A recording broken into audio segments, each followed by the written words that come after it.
Сәлеметсіздер ма, балалар? 2-ші сынып қазақ тілі, 73-ші сабақ. Түбір мен қосымша. Түбір мен қосымшаны ажырата аламын. Мәтін мазмұны бойынша сұрақтар құрастырамын. 36-ші жаттығу. Мәтінді түсініп оқы. Менің інім компьютерге әуестеніп алды. Достарымен футбол ойнауды қойды. Мен інім үшін қатты алаңдадым. Өйткені компьютерде үнемі ойнау зиянды. Інімді далаға ойнатудың бір амалын таптым. Екеуміз далаға шығып, спортпен айналысамыз. Енді ол компьютерге емес, даладағы ойындарға қызыға бастады. Қазір біз ауладағы балаларды жинап, футбол командасын құрдық. Інім сол команданың капитаны болып сайланды. Балдырған журналынан. Мәтін мазмұны бойынша бір-біріңе сұрақ қойыңдар.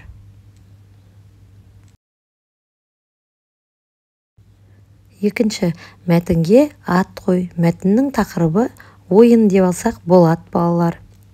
Үшінші, компьютердің пайдасы мен зияны тақырыбында топта талқылауға қатыс. 37-ші жаттығу. Суреттегілерге қосымша жалғап, екінші бағанада сөздермен байланыстырып жаз. Сырғана, шомыл, секір, ойна. Сөздермен байланыстырып жазуымыз керек. Бірінші суретте шана, шанамен сырғана. Екінші, парашютпен секір. Үшінші, суда шомыл. Төртінші, доппен ойна. 38-ші жаттығу.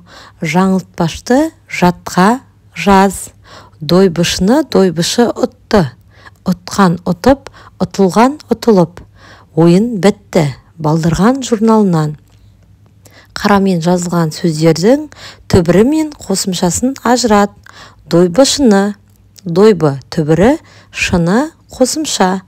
Дойбышы, дойбы түбірі, шы қосымша. 39-ші жаттығу. Ойлан тап. Жүгіру жарысынан Әнуар, Мағжан, Талғат 3 орынды алды. Мағжан 2-ші орынды алмаса, Әнуар 1-ші орынды алмаса, ал Талғат 3-ші орынды алмаса, кім қандай орын алды? Ойланып жауап береміз, балалар.